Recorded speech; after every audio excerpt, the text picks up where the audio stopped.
आजी नमस्कार. आपण कुठून आला आजी? दहेगाव बोल का. कशासाठी आलेत आमच्याकडे? आणि असं मला कळलं का तुम्ही लय सेवा करत्या हाडाहाडकाची. मला थोडंसं कळलं. भाऊला मी म्हणले मला घेऊन चाल तिथपर्यंत. मला कसं आणलं मला हे सुद्धा उमजलं नाही आणताना.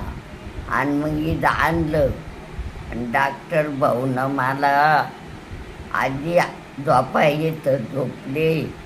आणि मग भाऊना असं माझ्याचा गोडवाने मावरून हात फिरवला आणि आजीला करपोळे म्हणून व्यवस्थित आजीला तरच सुद्धा नाही हो म्हणून इतक्या माझ्या शिरानं शिरा पार मी म्हणजे वय आता काहीच राहील नाही.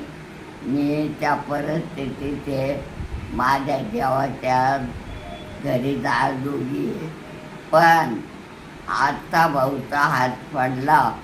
आता जस काय मला मी माझं आयुष्य वाढलं आणि खरंच वाढलं होतं. याच्यात काहीच नाही. आणि इतका म्हणजे ते चालते व्यवस्थित जेवण नाही तर मी खाली झोपले का मुलगा मुली अशा तोंडच घालायच्या. आता मी स्वतः टाना माझं आंघोळ करते. माझं लुगडं मी नेसते. चालता येतं का आता तुम्हाला? चालता येतं? हा चालते. मी आता 2-2, 4-4 मीटर चालत जाते आणि हिंडून फिरून येते. पहिले तुम्ही शेतीचे काम करत नव्हते, आता शेतीचे काम करता आता तुमचे? हा घास कापते. घास बी कापता आता? हा घास ओके. कापते. उली गवत घेते. आणि माझ्या इथं आल्यापासून तुम्हाला किती टक्के फरक पडला? मला फार वय इतकेच पडले. किती वय आहे तुमचं? 90 असं 90. वय 90 आहे तुमचं आजी? हा अरे वा वा छान. मग 90 वयात तुम्हाला मग रिझल्ट भेटला. मला इतकं तुम्ही मला देव भेटेल.